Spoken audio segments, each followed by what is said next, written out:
Good evening and welcome to another episode of Marvelous Medicine. Today, Dr. Ram Rajagopalan will be talking to us about how to read a randomized controlled trial. I don't think he needs an introduction, but still, for the sake of formality, he's the professor and head of clinical services at Sri Ramchandra Medical Center and Sri Ramchandra Institute of Higher Education in Chennai. He did his MBBS from MMC and he did his internal medicine residency in Chicago and his critical care fellowship at Pittsburgh. He's the past president of Indian Society of Critical Care Medicine, and his primary interest is critical care education.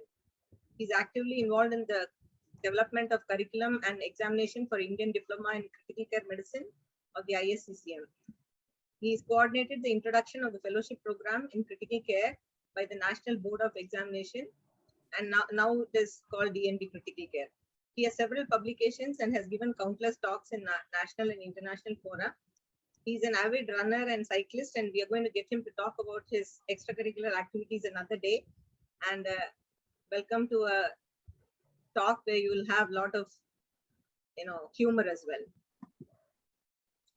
Moderating the session will be Dr. Pankaj Kundra and Dr. Madhusudan Upadhyay. Dr. Pankaj Kundra is the Dean and Professor of Department of Anesthesia and Critical Care at JIPMER, Pondicherry. He did his MBBS and MD from Government Medical College, Jabalpur. He's the president-elect of the All India Difficult Airway Association. He received the Lifetime Achievement Award of the Indian Society of Anesthesiologists in 2015. He has several orations, numerous publications, and his area of interest is airway, critical care, and anesthesia, though there is no subject on which he has not given a talk or has not published a paper. Thank you, Dr. Pankaj Kundra, for sparing the time for joining us. Dr. Madhusudan Upadhyay is a professor at Kasturba Medical College, Mangalore.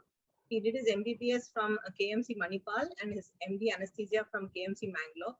He has 65 publications with high H index. His special interests are obstetric anesthesia, difficult airway, and patient safety. And he's a member of the obstetric committee of the World Federation Society of Anesthesiologists. He has given over 250 lectures at national and international fora, including several orations. He has trained more than 25,000 people in basic life support and first aid. He's organized several conferences and CME programs. He's a past president of the Indian Society of Anesthesia, Karnataka branch, and he's also an active Rotarian involved in several social activities. Thank you, Dr. Madhusudan Upadhyay, for joining us. Over to you, Ram. Okay, thank you. I promise you this will be an entertaining one, if not an informative one. I've tried very hard to put in a lot of cartoons and pictures in there.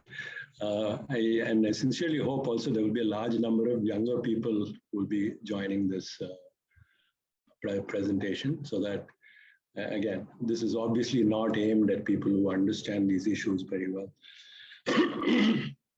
With that, okay. So basically, I wanted you to put the whole thing, studying a study, within inverted commas, primarily because it is a borrowed title from a book that one of the earliest books on experimental methodology, or not experimental methodology, basically how to read a paper, something that I read a long time ago. I don't know whether there's a newer edition of this, but it's been something that has been floating around, and really was a very simple kind of a read. Obviously, I don't remember much from that. It's been a very long time since I've read it. So this is not necessarily anything that I've taken out of that book alone. So let me just see if I can keep you entertained in the process. Let me just see. I'm not able to move my slide. Yeah, there I go. All right. As I said, I'm going to start with a very serious warning that this is going to be a very irreverent kind of a lecture. And if I'm going to hurt anybody or anybody's feelings, as I said, it is intentional and frankly for hilarity and not for any other purposes. As I probably need some parental guidance, as you got only a UA certificate on this. Okay, let me start with, as you always do, with a disclosure of interest. First of all, I'm not a scientist, epidemiologist, statistician, mathematician. I'm generally, if anything, regarded as a pseudo-academic, okay? And I'm definitely an end user of clinical trials. And the reason that I have an interest in understanding how to read these clinical trials is because of the fact that every time I try to apply these results to my patient care, I'm often very confused, by what they have actually said. And trying to translate it into practice is something that seems to be almost an evasive kind of a process. And the main reason, again, I suppose, is because like all other doctors, I'm also one. Maybe there are many exceptions in this group. The fact is, I have been completely bamboozled by anything that is mathematical. And the moment you put in a summation sign somewhere in a formula anywhere, it really scares me automatically. And I get turned off. And I think that's one of the very strong reasons why many of us find it very difficult to read these papers, is because they are very heavy on methodology and particularly in statistics.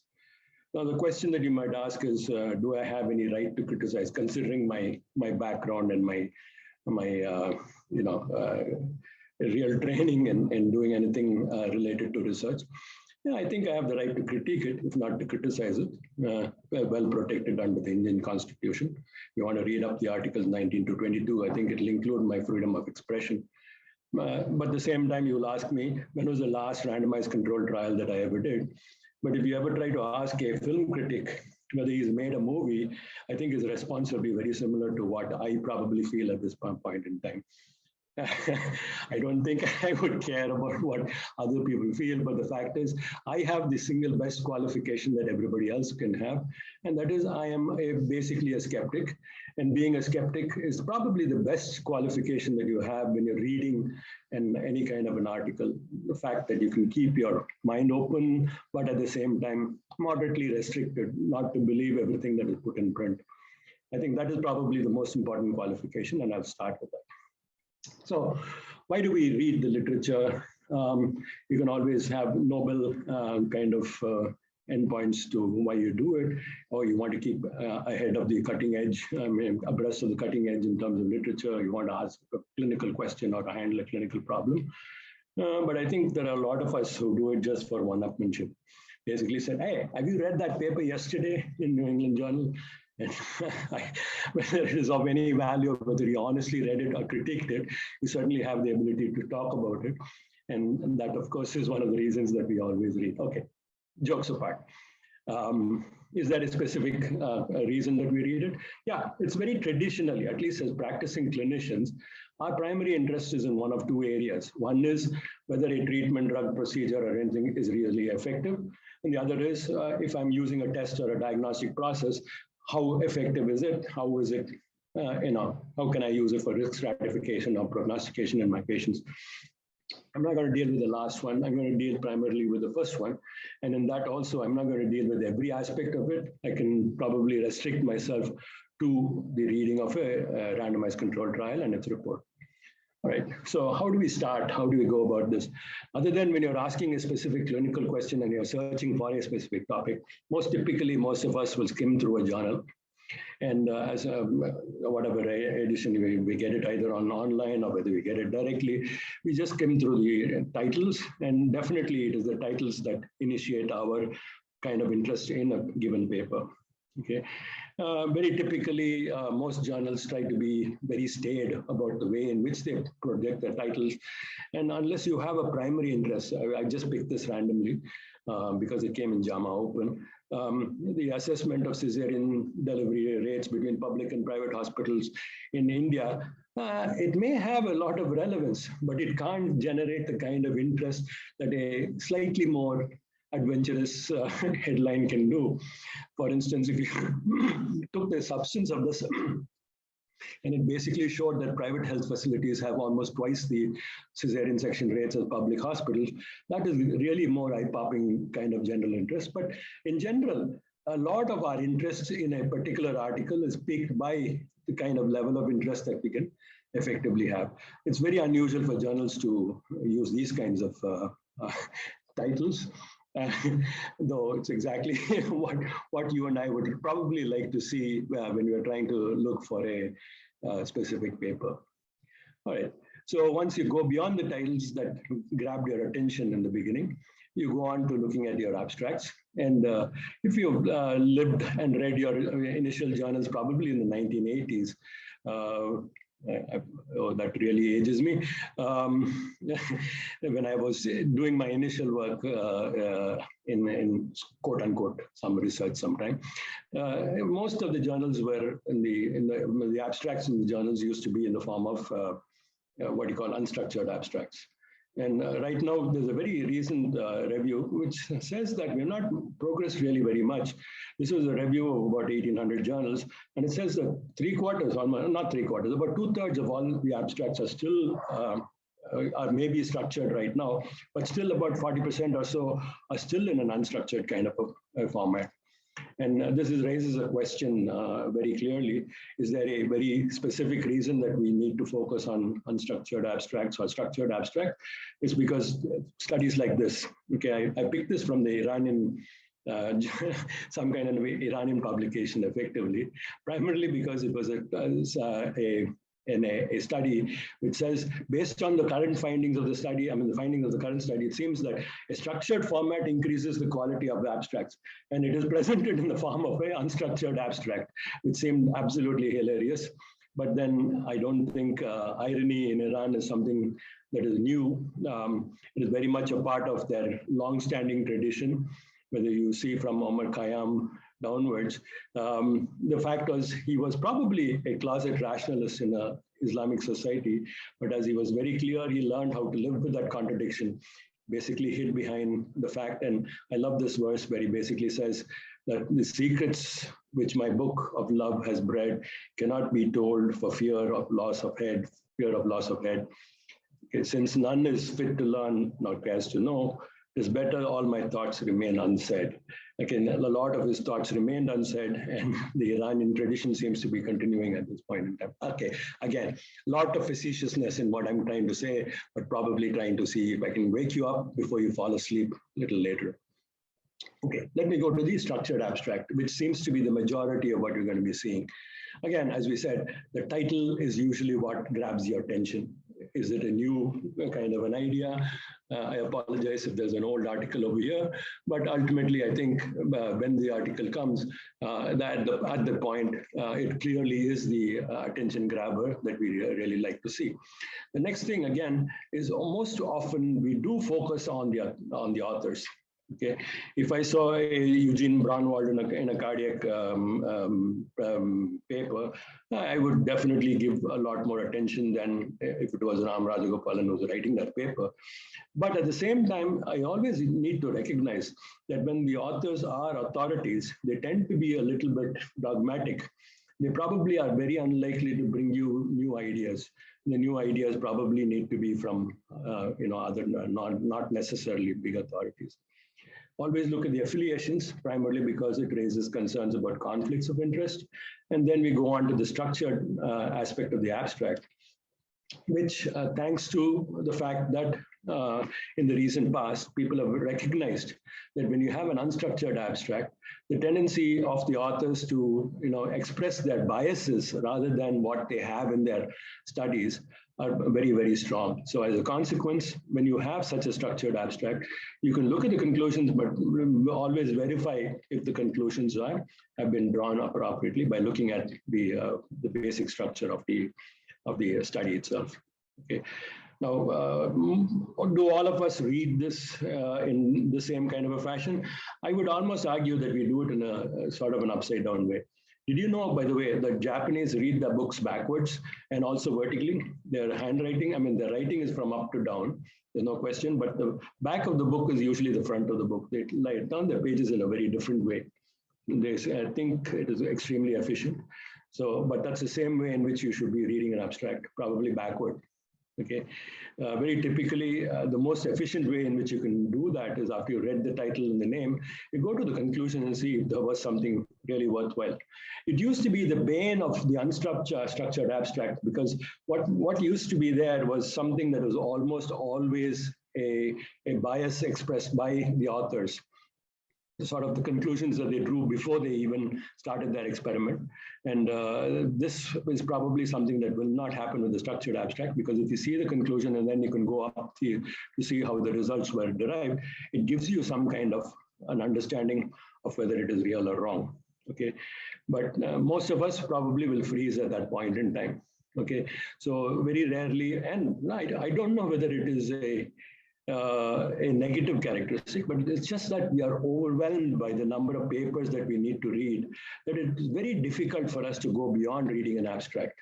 Okay, and I would almost argue that if you read your structured abstract and proceeded up to this kind of a level, you've done a little bit better than most people would. Okay, but ultimately, if you really want to look at your paper in a greater level, I think you need to go beyond that. Okay, so let me look at the anatomy of the structure of the paper itself. Okay, and very typically, you're always told about the famous IMRAD kind of architecture that is something that you impose on a writer so that they standardize the way in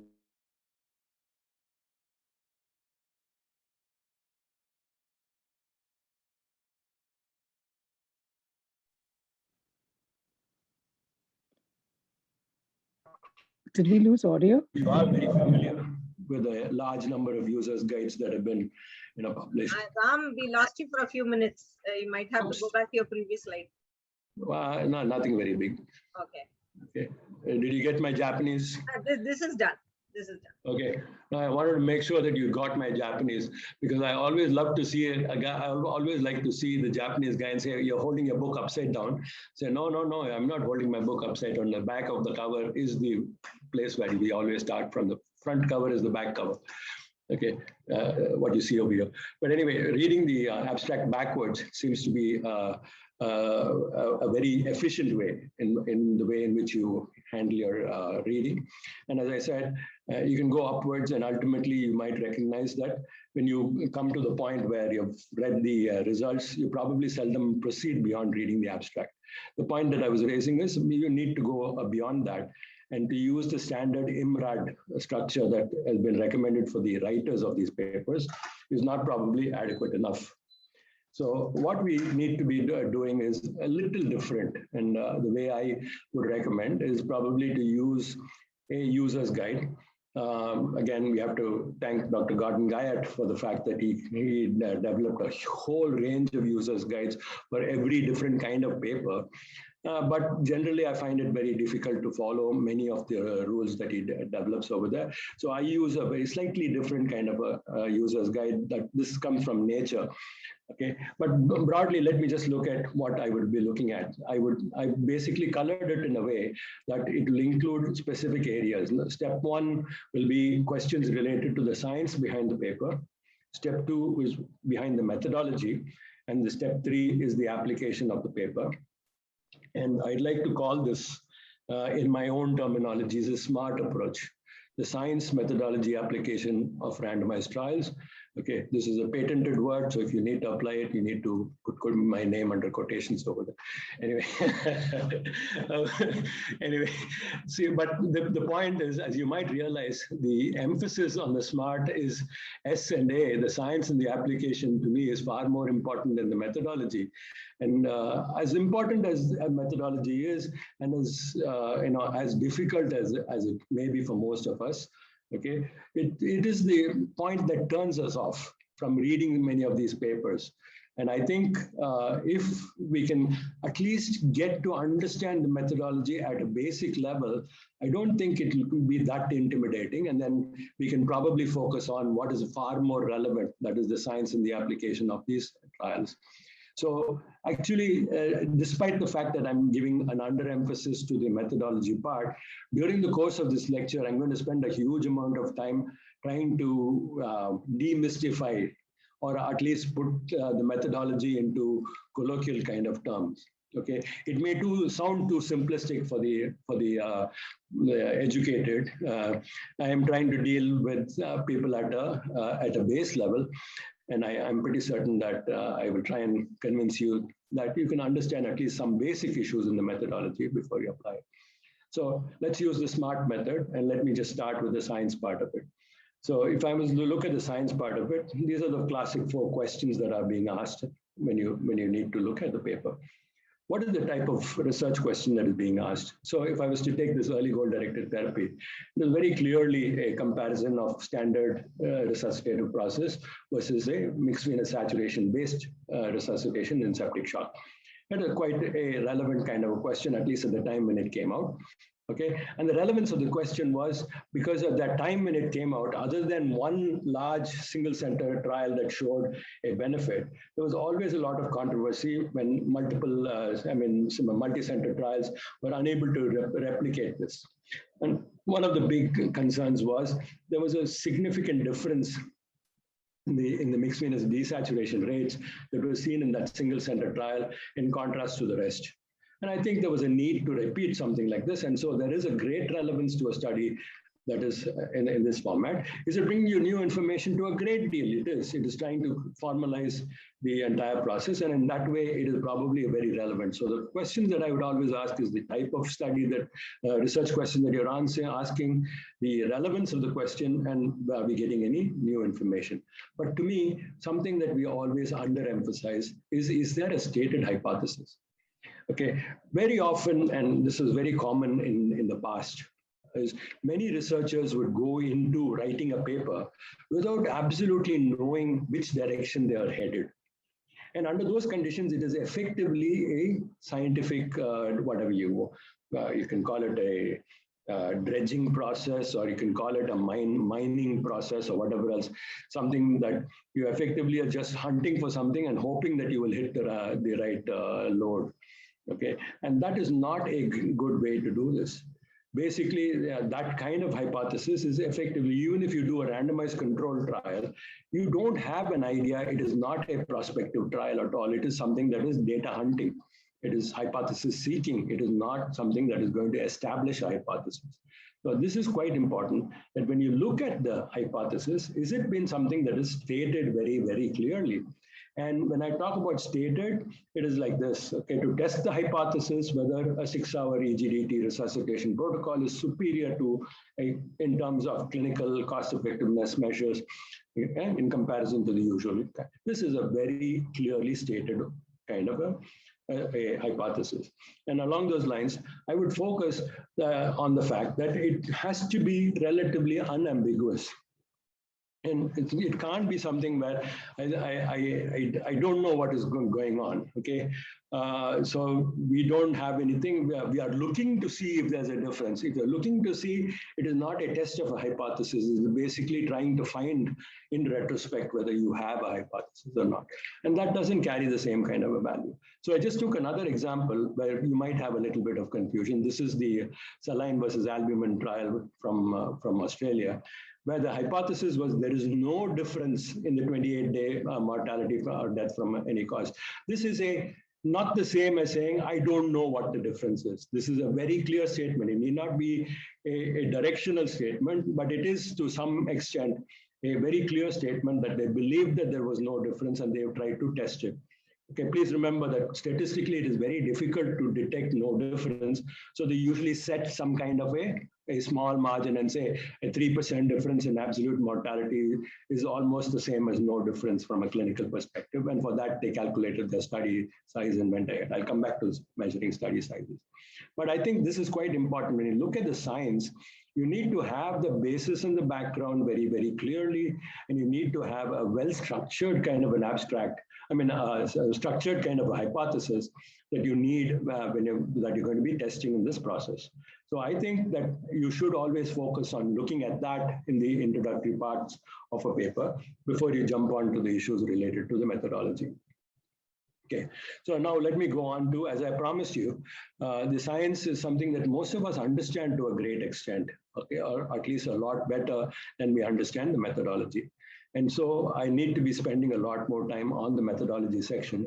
And here again, I'd like to divide it into the two components very, very clearly. One will be methodological in terms of the structure of the study design itself. And the other one will be dominantly along statistical analysis, okay? Both of which are extremely confusing to us, and both of which are usually the reasons why we stop reading a paper beyond a certain point. So I just want to make a very clear statement over here that even though the entire business of evidence-based medicine is focused heavily on this emphasis on this aspect, okay, I don't know whether it's very frankly inappropriate. I think it's a wrong choice of words over there. The higher emphasis that they give to methodology than to the science is something that can be debated. Okay, but anyway, I think an understanding of the methodology is going to be at least a basic requirement. Okay, this is our understanding, or at least very typically our understanding of randomized controlled trials. We have a rather vague idea of what randomized controlled trials are attempting to do. And it is worthwhile at least to understand certain basic issues. And I hope that I will be able to add some kind of light to that kind of a process, okay?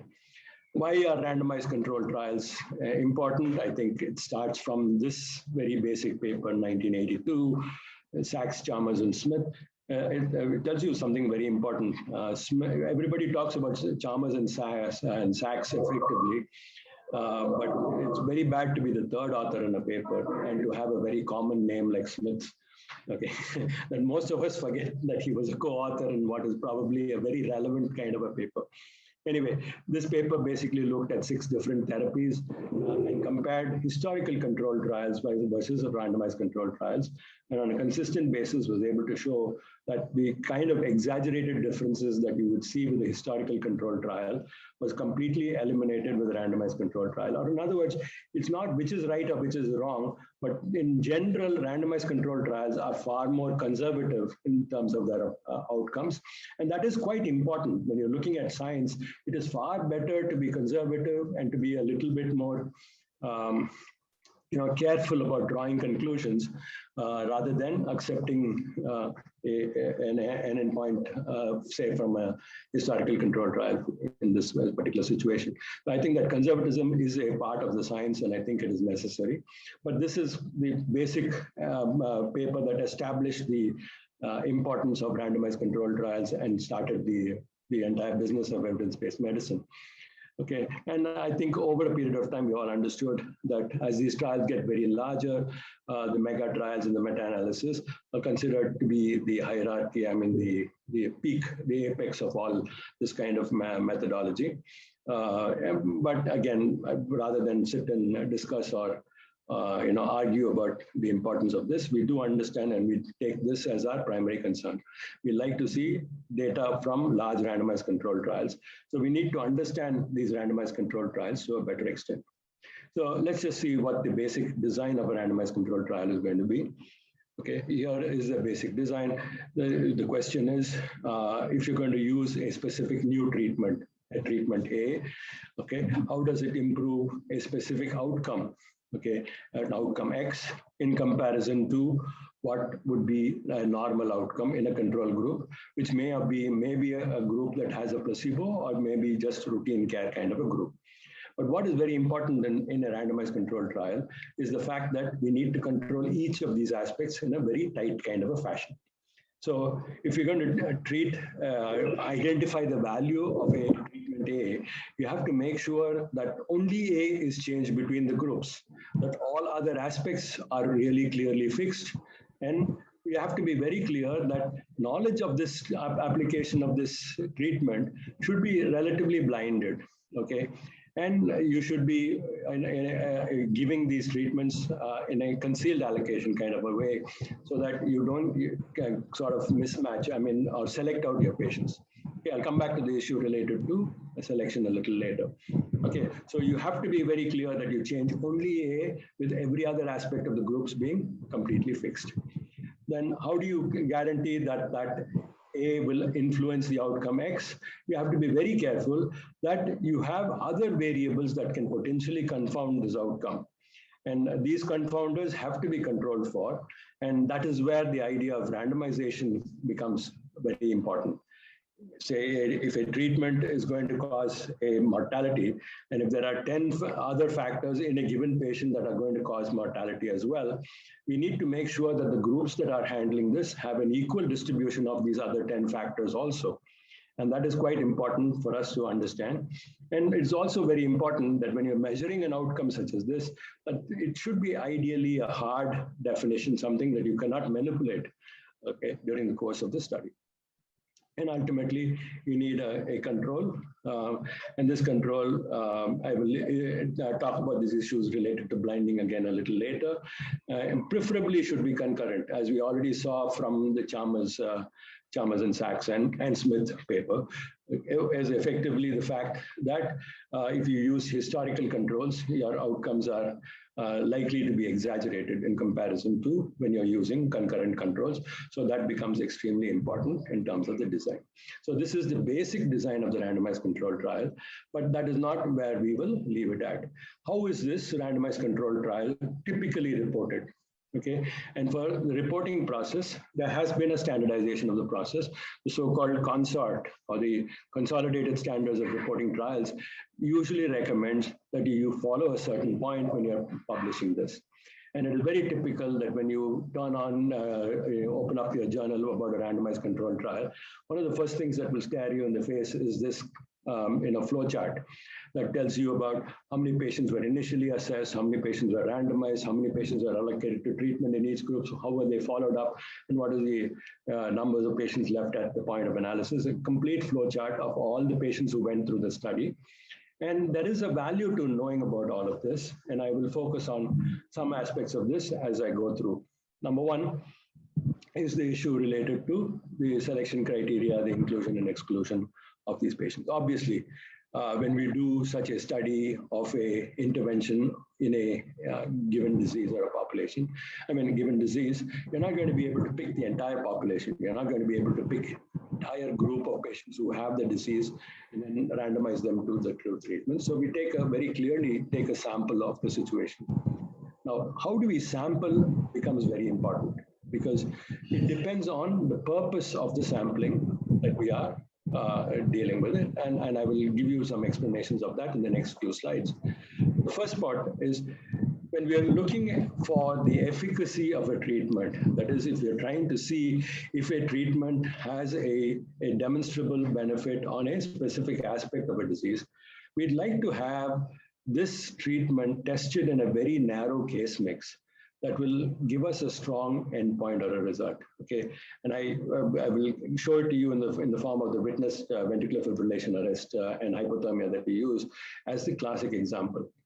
So usually under those conditions, what are called efficacy trials, you focus basically on trying to get a very narrow case mix, okay, so that your results can be easily tested on this very homogeneous group of patients. They don't have too much variability, and there will be very few confounders in the way in which these patients will respond, and as a consequence can be absolutely terrific for proving or disproving a specific hypothesis. But the unfortunate consequence of that is, because you're selecting out a very narrow kind of a group, for you to extrapolate it to virtually to a larger population is going to be quite limited. So you have a problem with these efficacy trials. The other end of the spectrum is what we call as an effectiveness trial, where you basically are going to provide a treatment in a setting that is very typically what you and I will probably see in real life, and what you would like to see, whether that specific therapy makes a difference when you apply it in that general population. These are what we call effectiveness trials or pragmatic designs.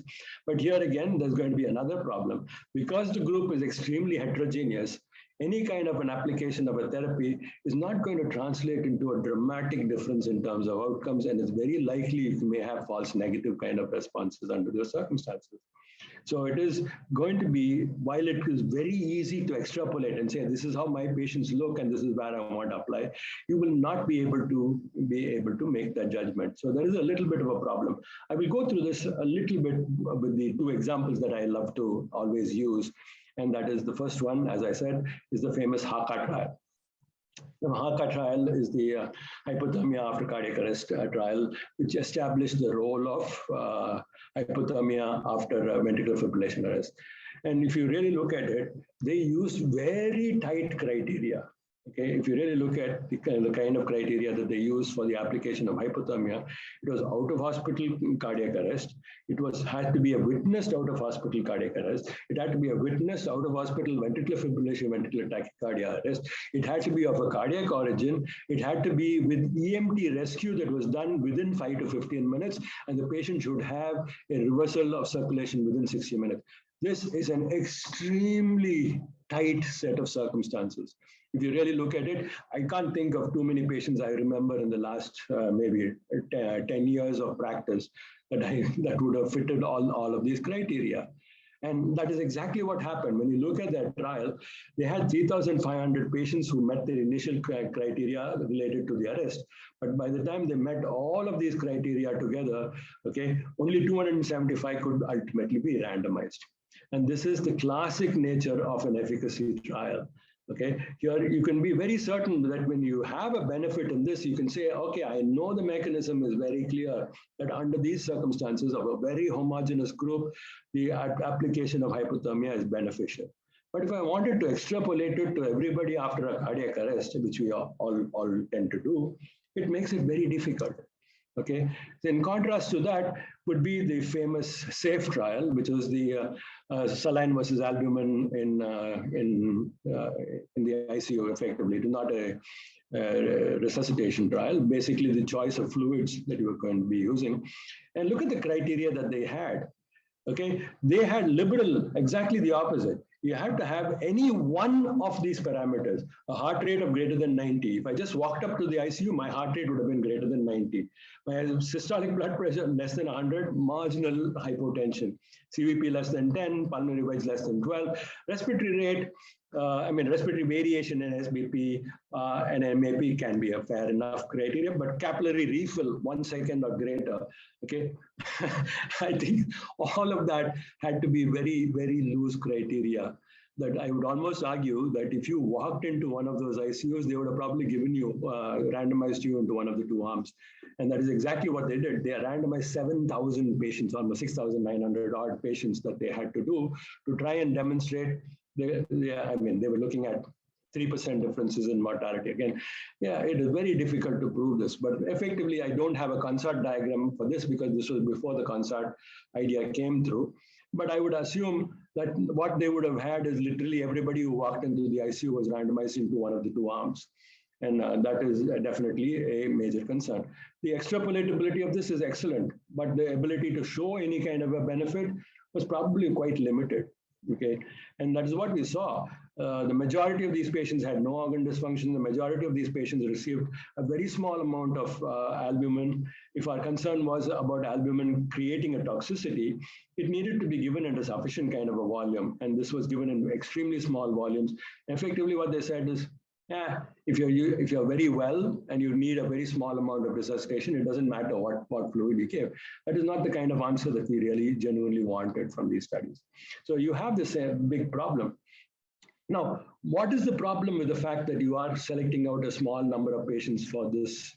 And this is very interesting that when you look at registry data of patients who were either included in the randomization and the patients who went into the study, both the patients who fit the criteria for randomization but didn't go into the study and patients who went into the study were identical. The mortalities were different. Okay, the hospital mortality, virtually in every situation. This is a coronary care kind of a situation. The fact of the matter is, even if you're excluded from a trial, okay, you are probably going to have a completely different set of outcomes that to extrapolate from a randomized controlled trial is going to be quite limited. So this raises a lot of concerns about the designs of the RCT. But anyway, if you're going to look at your RCT, at least try to understand that there will be these two kinds of trials that you'll be seeing. You'll be seeing efficacy trials or you'll be seeing pragmatic trials, okay? And you have to be very careful that people are not misusing this design, because the advantage of doing a pragmatic trial requires a very large kind of recruitment, and they can be very liberal about the criteria. So if you use a liberal criteria for an efficacy trial, it'll obviously be the wrong thing. So you need to be very careful about this, looking at these aspects of the randomized controlled trials. The next thing that we go on to will be a set of biases. Okay, and if you really look at the biases, the primary aim of doing a randomized controlled trial is to minimize the biases that can creep into the performance of these studies. And if I was to look at a glossary of terms, and this I just took it off somewhere, you have a list from A to B. Okay, I can extend it and probably put in something must be in Z also. But there is a whole range of biases. And it doesn't really matter that you need to know every one of this. But when you do identify a very specific kind of a bias, it raises a concern about the validity of the randomized controlled trial. So what are the biases that I am biased towards believing, okay, or worrying about? It's the same kind of criteria, the same broadly. If I use the consort diagram, I can basically look at the aspects that I'm very interested in. The first one will be what we call selection bias. Okay, this is a question of how do you do the randomization and how do we ultimately give the patient the treatment. The second aspect will be what we call as performance and detection bias. This will be, do we give differential treatments to our patients, and do we detect the endpoints differentially, or can we be influenced by knowledge of what the patient is receiving? And that becomes a secondary concern. The third aspect is whether we follow up these patients adequately, including whether we use an intention to treat, and then ultimately there can be reporting biases. I will try and probably get through each one of this. Okay, my own question is, from what I understood, Vidya, I have a reasonable amount of flexibility in terms of time, right? I can take them on till tomorrow morning and people will still continue to listen if they have the interest. Am I right? No, because I think I suddenly feel that my lecture is going to run a little longer than I anticipated. But let me go. At any point you feel that it is not worth pushing it any further, please tell me and I will stop. Okay. So right now I don't think you should feel that tired yet. All right. Okay. So let me just go on with this. Okay, so let me just look at some of these aspects, okay? And this is where I think we need to understand at least two very important aspects in terms of the reduction of bias, the issue of what we call randomization and the question of blinding, okay? And listen, I'm going to approach both of this from from a layman's perspective. As I say, I am not an expert. I'm not an expert in terms of experimental design. So some of the words that I may be using may be common sense words. So, but I hope that they will, explain the situation a little bit clearer to most of us than the technical words that a experimenter or a statistician will use.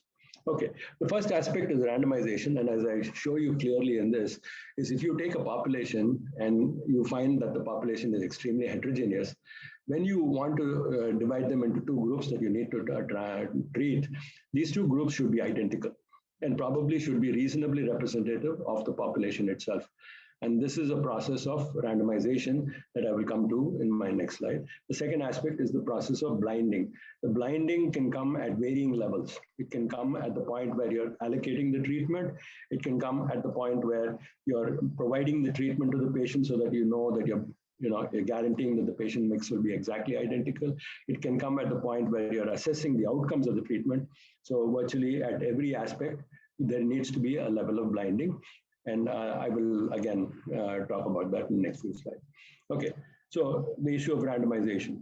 Okay, we need to understand that selection bias, as we call it, is a systematic difference between the baseline characteristics, which include a large number of prognostic variables of the compared groups. Let me put that in a different term. If I was to look at a situation where I'm looking at death from a myocardial infarction, okay, if I was to subject this patient to a treatment that I'm testing over here, it is not just the treatment that is going to influence the mortality of this patient. There are going to be a large number of associated factors, okay, what we call as your covariates, okay, or confounders, if you want to call that, I'm sorry, the confounders that can cause death by themselves. So the association of significant comorbidity, the delay in terms of the time of therapy, the size of the infarct, the existence of shock, all of these can also contribute to the mortality of the patient. Okay, and if you take a study and you have a maldistribution of these confounders, it is very difficult for you to identify if your treatment is going to be effective or not. So the most important thing in a randomized controlled trial is to make sure that these confounders are evenly distributed between the two groups. so that if they have an effect, they have a similar effect on both the groups. And what we'll differentiate will be in one group, you'll give a treatment, the other group, you'll give the placebo, and the difference between the two groups is going to be related to the treatment or the placebo that you're administering. And that becomes extremely important. Now, how do we guarantee that? You can't go around and say, I will pick one patient with one comorbidity over here and make sure that there's another patient in the other group who's got the same comorbidity. It is not possible for two reasons. One, there will be a great kind of variety of confounders that you can have in a given situation. Some of them are known, and you can probably do some way in which you can balance them, but you can't balance the unknown factors. There can be a large number of unknown factors also that influence it. And the only way in which you can guarantee that this mix is uniform is to take a very large sample and randomly distribute them between the two treatment groups, the treatment and the placebo arm. And that is the way in which we achieve a uniform mix of both sides. And that is going to be very important. Okay, so the first thing in terms of it in treatment is to make sure that you don't have a selection bias. And for that, randomization becomes extremely important. And you will see in most papers, after the randomization is done, they will have this initial table of baseline characteristics in which they look at all these different comorbidities and all these different confounders and try to say, okay, look, it's exactly the same. And this is from the SAFE study, in which they used 7,000 patients. And as you can expect, if you can skim through these different aspects, with such a large group randomization, 7,000, that is 3,500 in each arm, okay, they probably had a very good balance between the two sides, virtually in every single aspect that they were looking at. The number of patients ventilated, 63.3 and 64.8, almost exactly identical, okay? And this is the kind of balance that they will have. But if you're doing it with a small group, it is very likely that you will have some kind of a mismatch. But also be very clear that if I was to go and get statistical significance to see if there's any difference between one or the other, I will find a few factors that will be statistically significantly different. That is probably a misunderstanding of the idea of statistical significance. But anyway, that doesn't annul the randomization. As long as you have done a good quality, large numbers randomization, you don't have to worry about small maldistributions of certain variables alone. But if you've done a small number, it becomes a serious concern, primarily if it is an important variable that can potentially be a major confounder. You need to be very, very careful.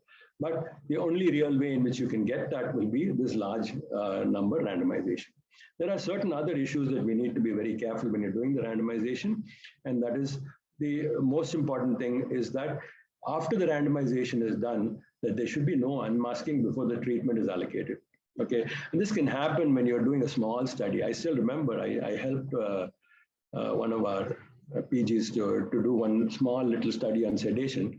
We put everything in. We did a careful numbered opaque double envelope.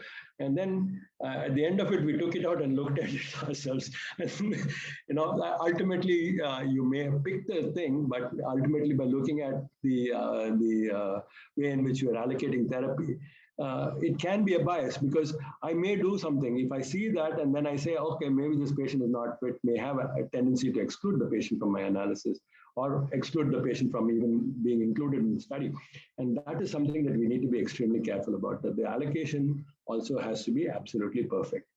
Okay. I saw some recent trial, one of the big COVID trials, I think it was the biggest ones, where they completely, they said the reporting of the allocation was not very clear, but we have no reason to believe that it will be inappropriate. I don't know whether they'll give the same benefit of the doubt if the paper came from India or something like that. Okay, this was from very famous people in the UK, so naturally that kind of a feeling would be there. But additionally, okay, that's just a political statement.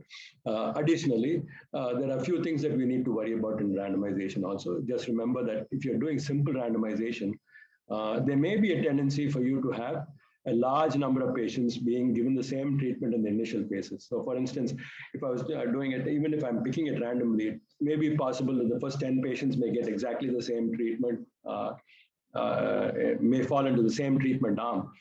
And especially if it is something where you can get better as you perform the procedure. You may have a tendency to bias the entire study by having a large cluster in the beginning. You learn how to do it better, and it will influence your outcome, okay? And as a consequence, the best way in which you can do it is mix it a little bit more. You do these permuted blocks with random block sizes. Let me not focus too much on that, but when you have randomization, there are two ways in which you attempt to get some balance between the two groups. One is in the form of what is called blocking, and the other is in the form of stratification. Okay, so very typical, I've seen stratification being done if you're doing a multi-center trial and you want to guarantee that all the arms in the trial, all the different places have an equal number of cases, you try and do a stratification.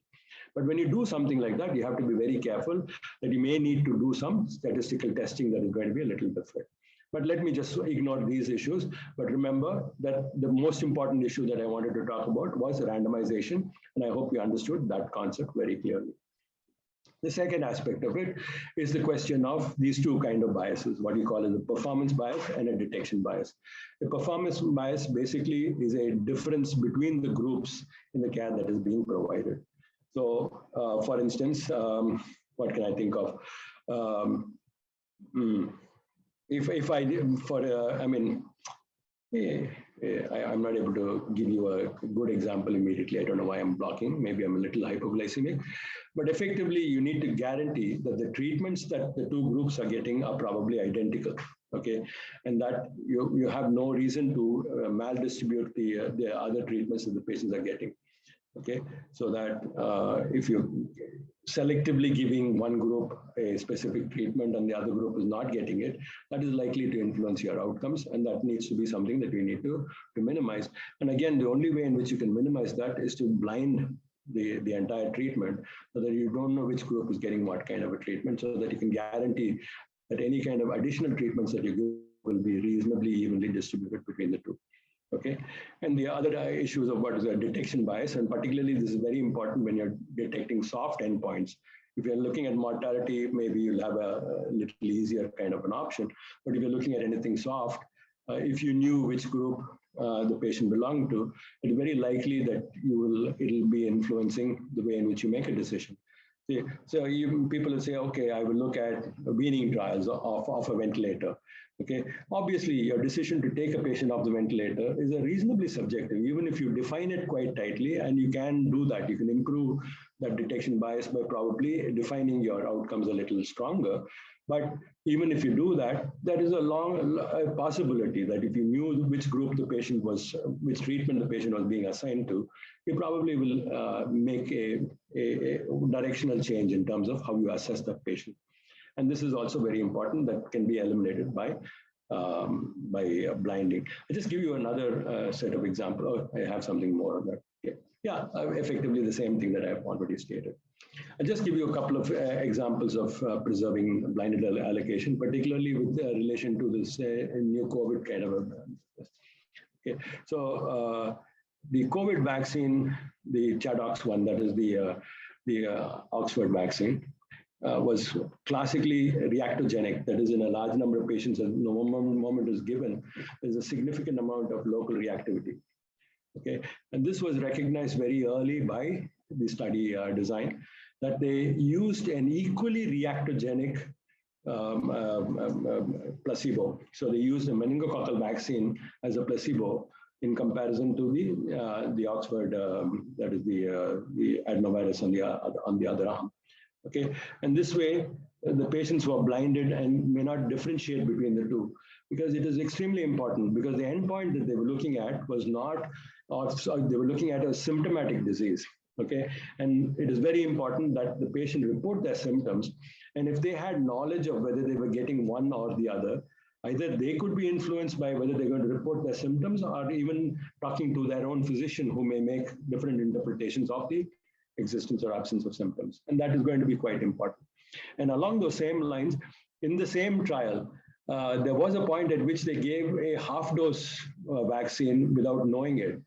And they were able to identify it by the fact that there was less reactogenicity in a small group, which raises a strong concern, okay? That is a potential for what we call unintentional unblinding that can occur. Okay, and this was probably very relevant because 1/3 of the trial was done in the UK, and the remaining, I mean, one of the 3 centers, well, the 2 others were in Brazil and South Africa, where they didn't use the meningococcal vaccine as a placebo. They used a saline placebo. So there was a strong potential for unblinding, and especially when you're looking at something as soft as, a symptomatic infection, it can create a serious problem. So there's a lot of issues that we need to be very careful about. Okay, now you take a deep breath, because I'm going to dive deep into something that will classically make me trip over my own tongue and probably even drown in the kind of things that I'm going to be talking about. And that is about the statistical concerns.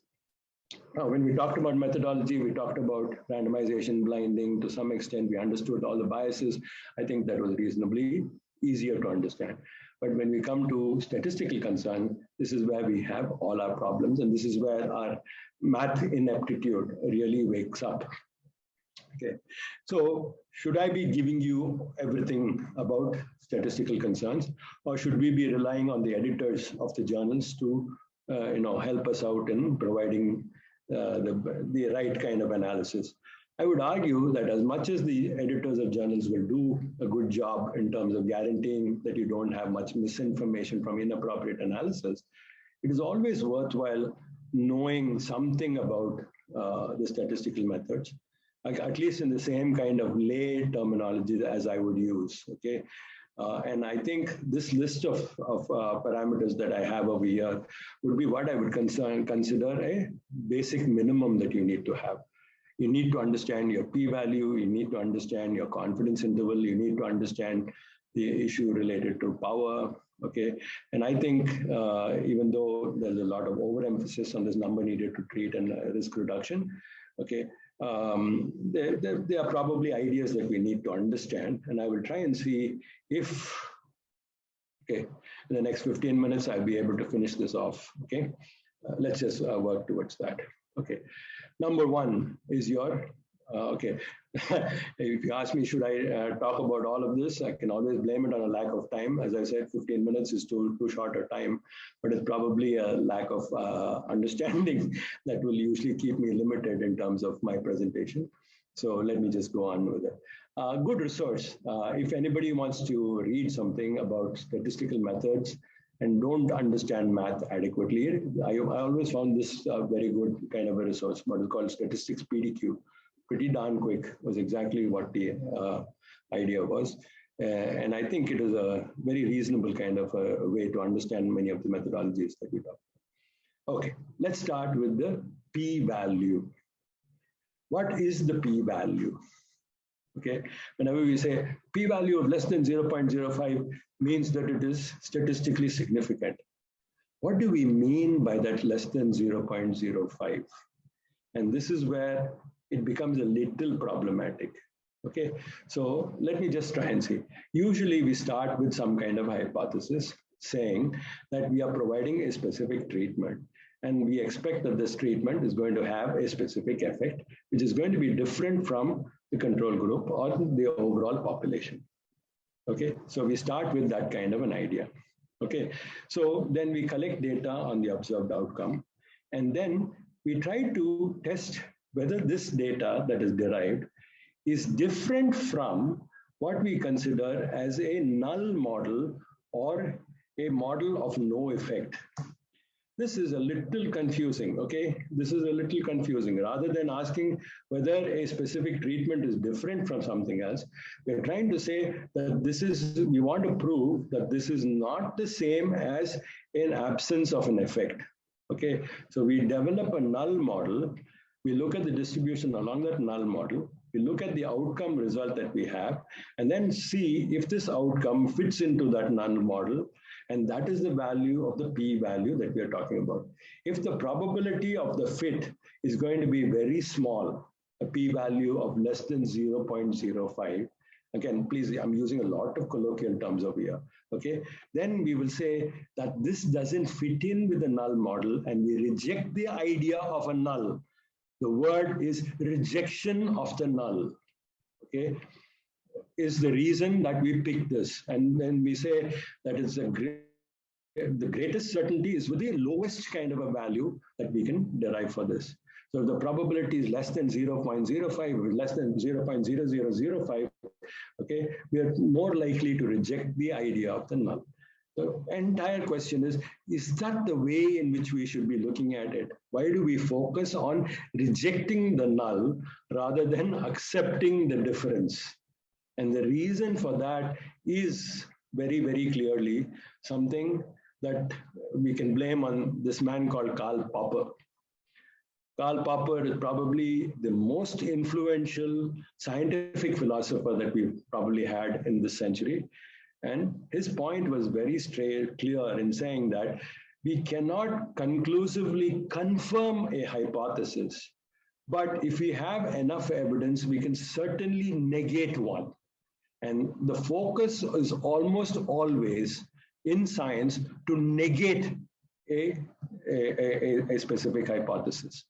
And this is very important. He always argued this is the idea of falsification, as he would call it. And he'll say, if there is no room for negation, then it is not a scientific hypothesis at all. So this is something that is a little difficult for many of us to understand, but I always put it, we can put it in the context of a legal decision, for instance. Okay, so if you're going into a case, okay, you take the individual and you say that the individual is innocent until proven guilty. Okay, so you start with the basic presumption of innocence, and what you need to do is, if you can accumulate the evidence and you find that you don't have enough evidence to prove the patient's, his guilt, okay, then you're going to say not guilty, which is the same as saying not significant. It is not the same as saying this individual is innocent. It just says that we don't have the evidence enough to say that this individual is guilty. Okay, so that is the kind of approach that we generally use. So the non-significance and the non-guilty seem to be exactly the same. Okay, the not guilty is usually the kind of nobody says innocent or something of that sort.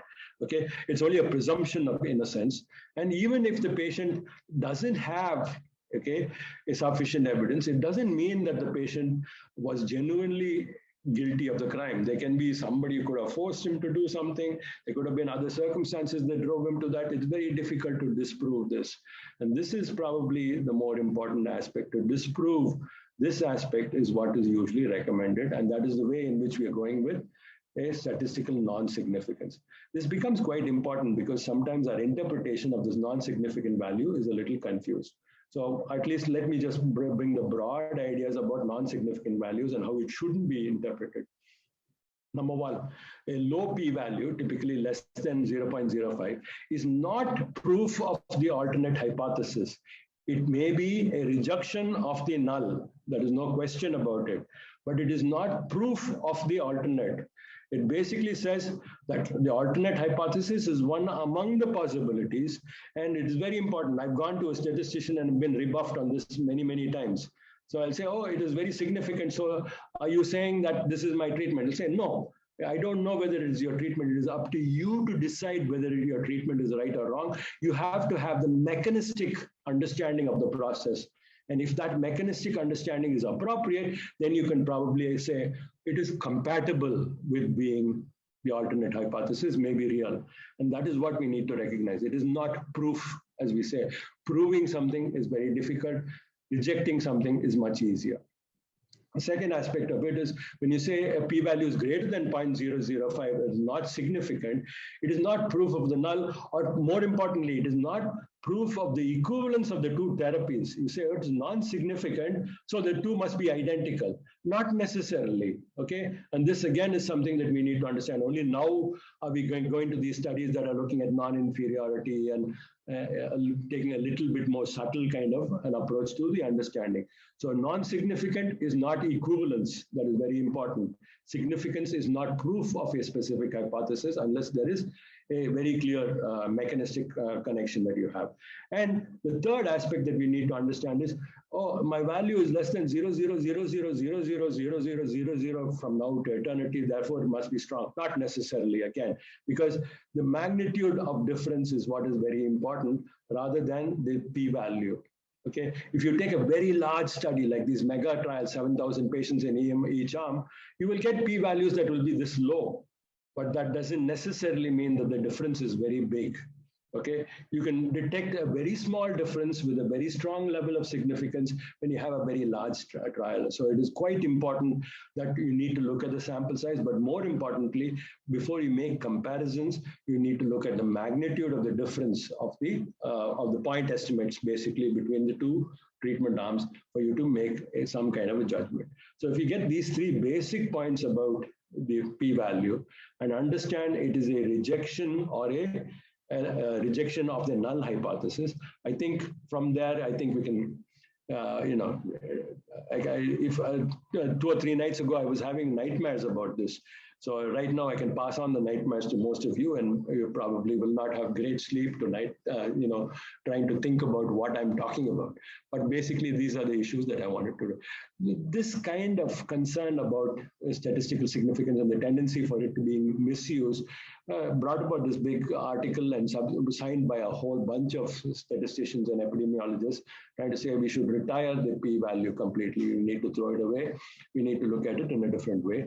And one of the alternatives that have been usually recommended is the confidence intervals.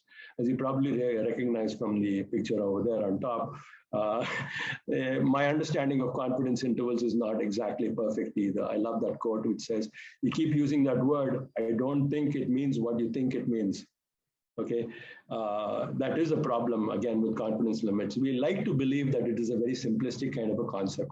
So if I have a population where I can have two specific means, one in the control group and one in the treatment group, and this is a population, so there will be no difference. I know I have the entire group that is being evaluated. Okay, if I take try to estimate what this population means between these two treatments are in a small sample, my error in that is going to be large. Very typically, I take the example of saying tossing a coin. I know it's going to be 50% heads and 50% tails if I toss a coin.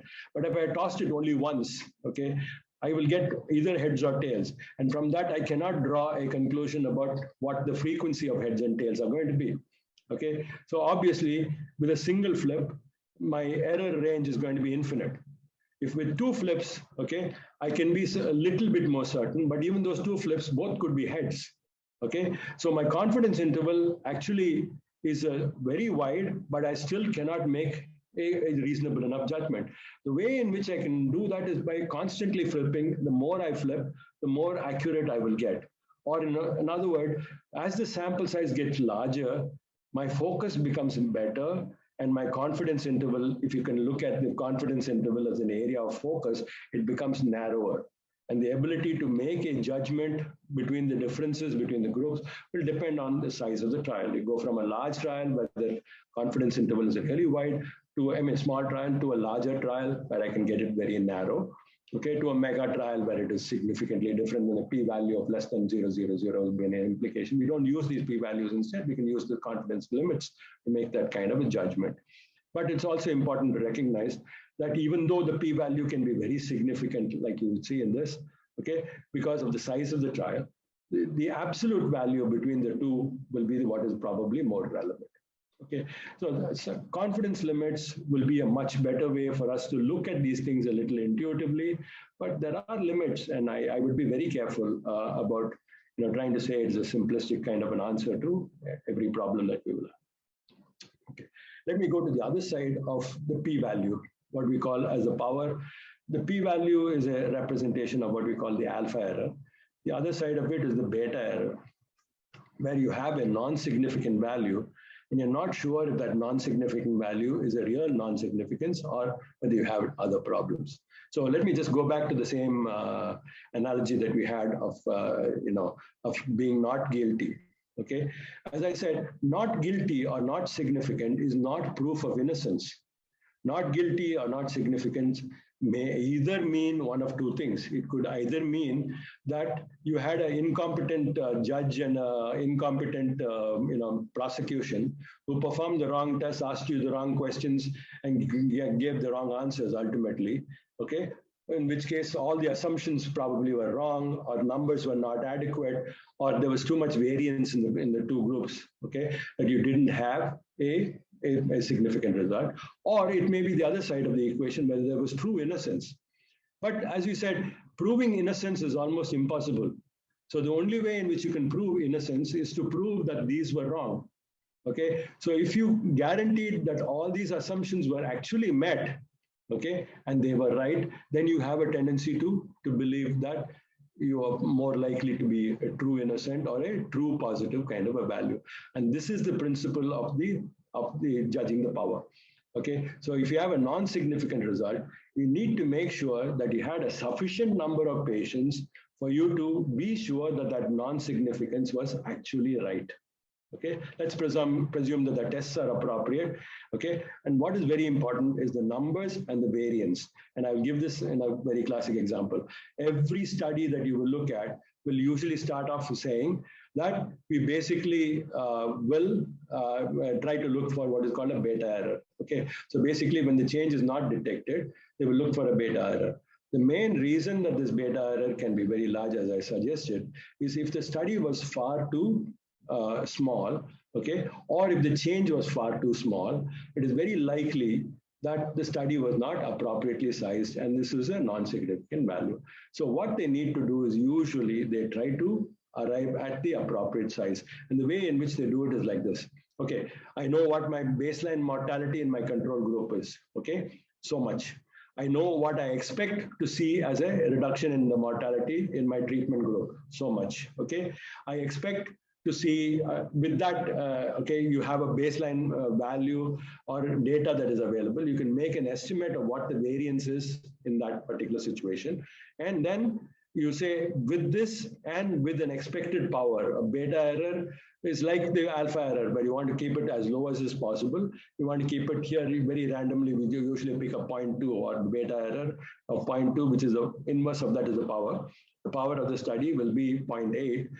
We decide on that, and then you can make a calculation of the number of patients that you need to have. And this is extremely important, that a study that shows non-significance can only be accepted if it was sufficiently large to demonstrate that that non-significance was true. Okay, and that is very important in terms of looking at the power. So when you look at these studies, that is effectively the kind of steps that you will go through. So you look at your p-values that are very important, but the p-values by themselves have no significance. You have to be very clear about differentiating the size of the difference between the treatment and the control arms. And additionally, we need to look at the issue related to power, which is the opposite side of the coin. Okay, I don't know, again, maybe I need a little bit of time to sit and explain this, but I'm trying to run through some of this, and I hope there was some clarity, at least in some of this. Okay, the next aspect that we need to look at is what you call as an attrition bias. Attrition bias can occur in one of two ways. One is if you have a very careless kind of a follow-up that you can easily tighten by the methodology that you use. But it's also very important to realize that this attrition may not be intended, okay? There may be a large number of patients who were initially randomized into a specific treatment arm, and some of them might have got the wrong therapy, so they're not necessarily in the same arm. Some of them may drop or fall out, drop out or fail, okay, to continue to stay with the therapy, and that can be a loss, okay? There can be other individuals who cross over in terms of their treatment, and all of this can cause some kind of a bias. And the entire intention will be to not to eliminate these patients because they can selectively affect the randomization, and therefore they should be retained. I think I've gone quite a long distance. Then ultimately, I think I can take a little bit more time in terms of the outcomes, but I think I will stop here because we're hitting about a 9:15 kind of a limit. And I actually just recently completed a paper on outcomes.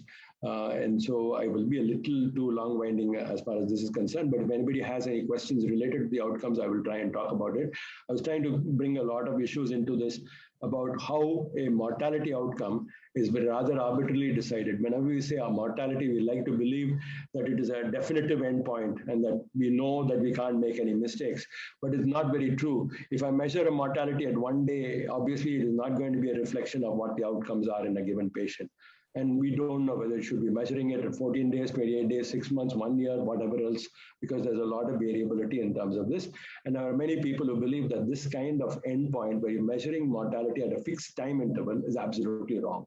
So we use a completely different kind of a methodology. I will show you that in a few more slides. Okay, we can also use non-mortality endpoints in exactly the same way. I'm not going to talk about these issues also, but they are relevant.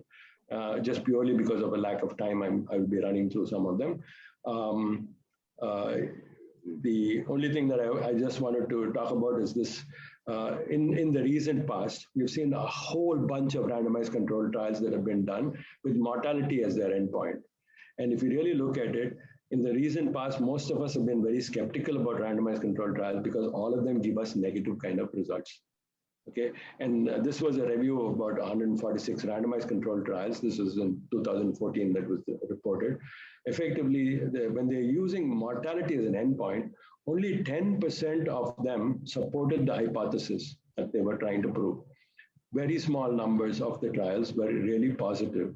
And usually, when most of us would predict about a 10 to 15% reduction in mortality, these average studies were not showing you more than 3 to 4% reduction in mortality, suggesting that mortality is not a great endpoint. Okay, I just brought this in not just for the sake of throwing it in. I obviously didn't discuss my endpoints very, very carefully, but if there are any questions related to this, I'll probably be very happy to answer. So the solution to this is what we call as time to event analysis, which is the classic Kaplan-Meier curve, again, which I may not have the time to discuss at this point in time.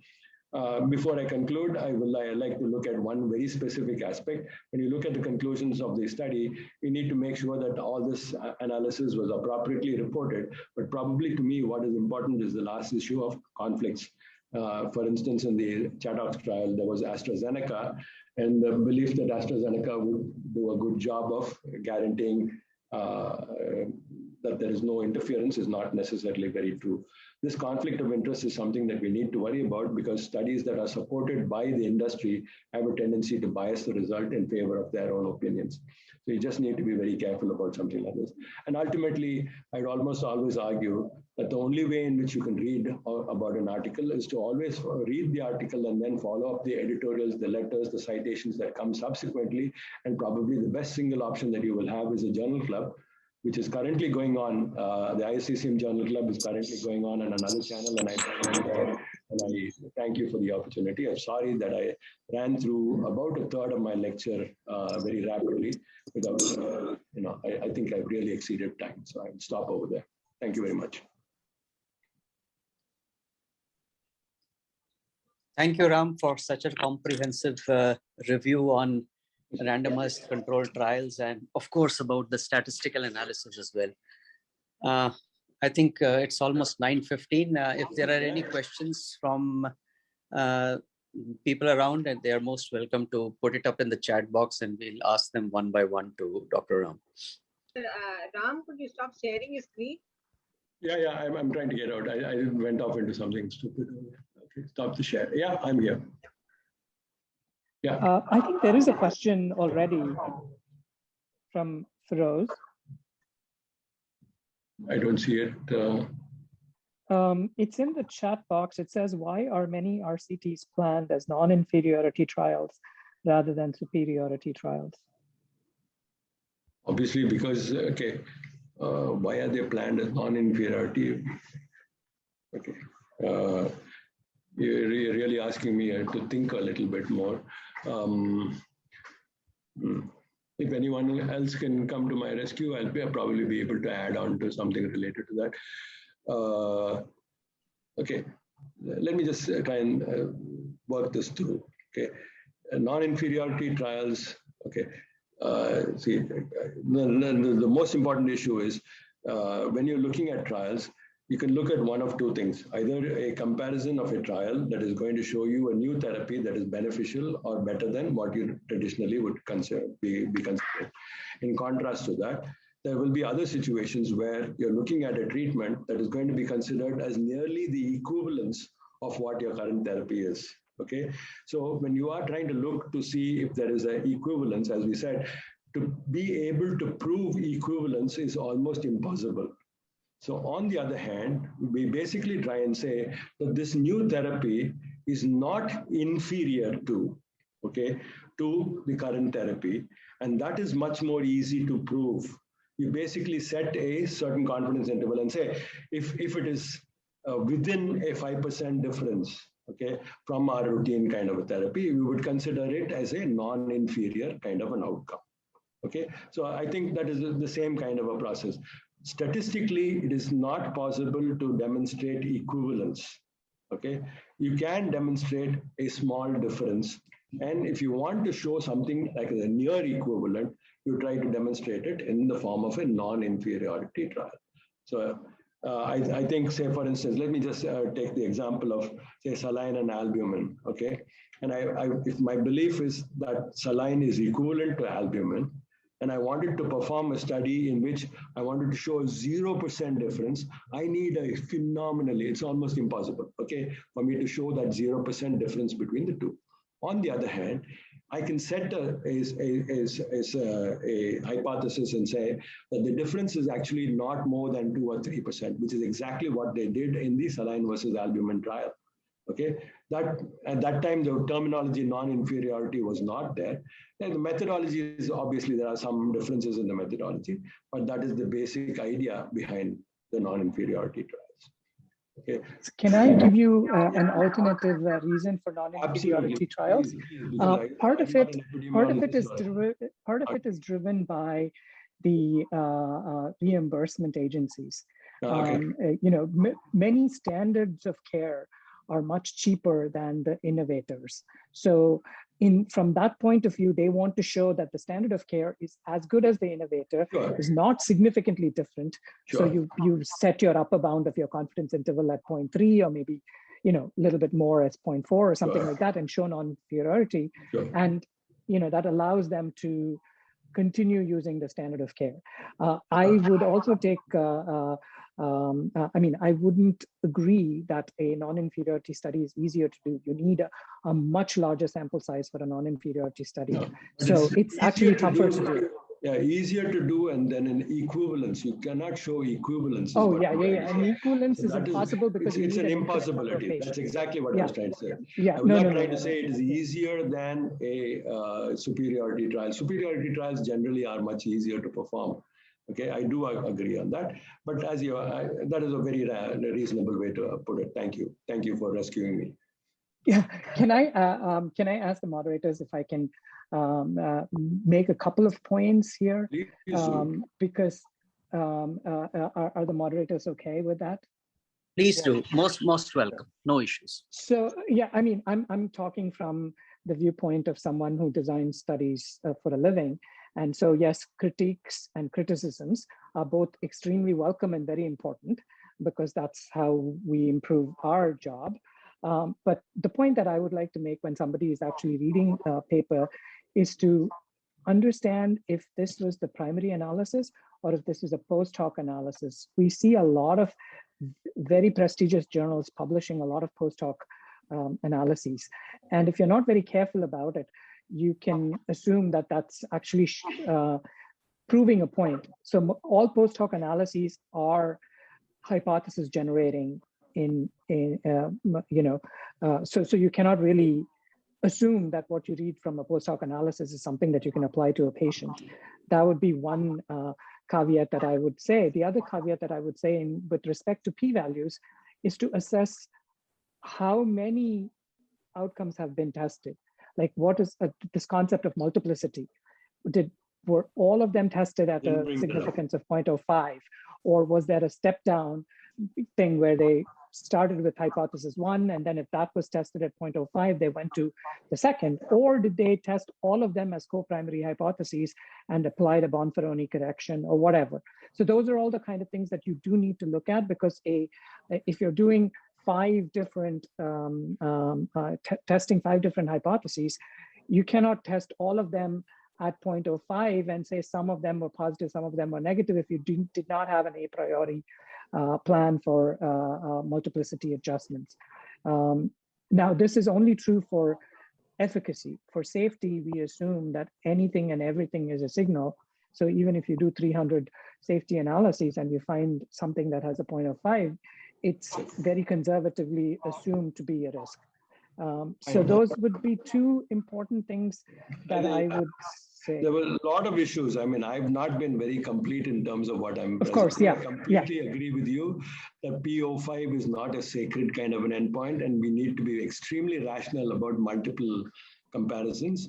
One for any correction or whatever else that you're going to be using is a little bit complicated. I didn't want to throw in too many terminologies, pieces of terms to people who are relatively fresh. So that's why I stayed away from that.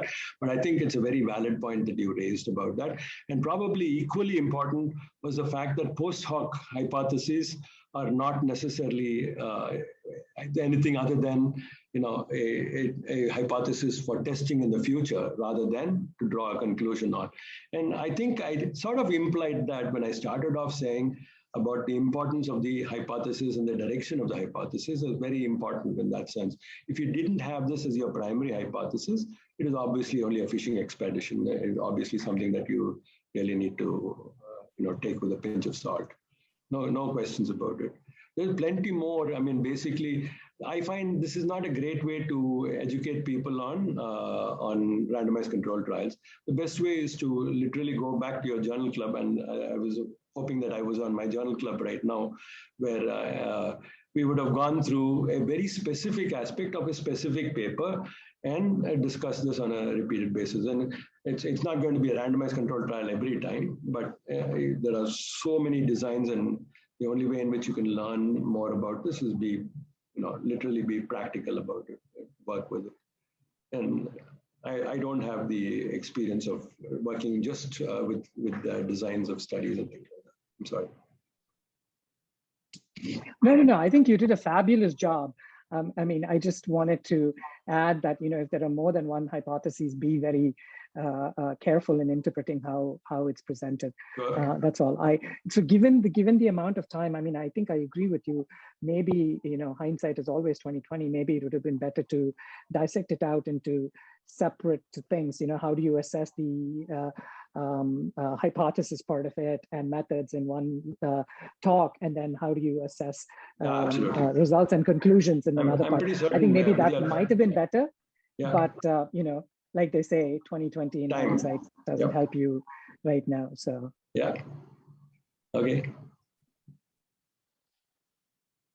Dr. Kundra and Dr. Upadhyay, your comments, please.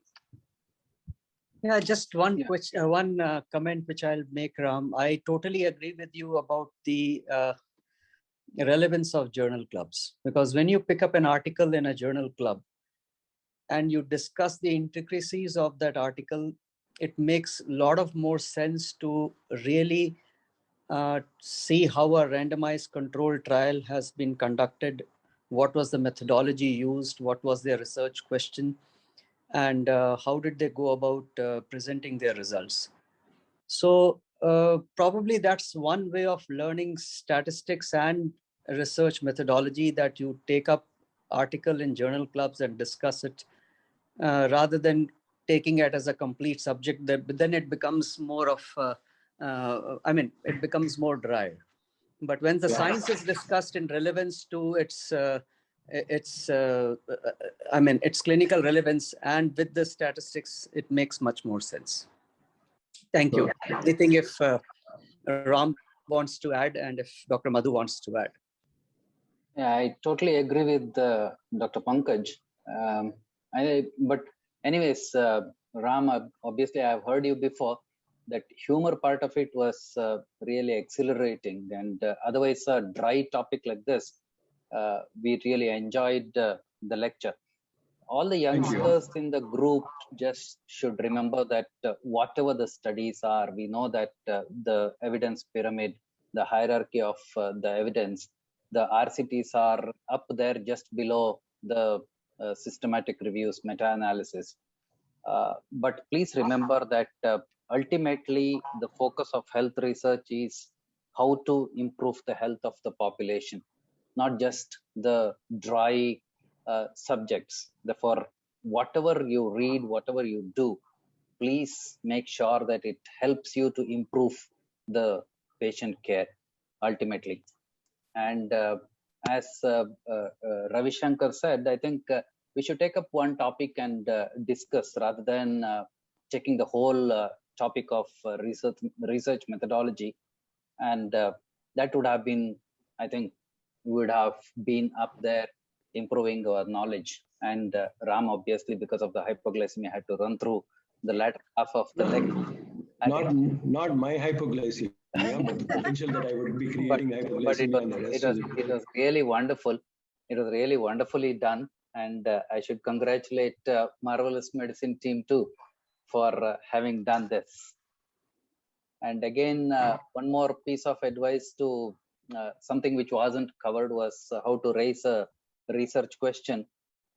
I think most of the times the manuscripts get rejected because of the flaws in the design rather than inappropriate analysis. Therefore, design has to be perfect, and you spend a lot of your time on designing your study or trial. And as I said, 60% of the time goes in planning and 40% in execution when it comes to management issues. I think so too is applicable here. And all the youngsters, please keep it in mind. It's really nice to be a part of this. Thank you so much. Thank you again. Thank you, sir. So Dr. Ram, I just wanted to say that just as boring as it is to read the methods, it's actually equally boring to write them. Yeah. It is one of the most boring parts of, let me put it this way, maybe I shouldn't diss it too much. It's the least intellectually stimulating part of it. Very mechanical, I guess. Yes, exactly. And very, very, I mean, I find it extremely boring. And to be honest, I allow the medical writer to do all that.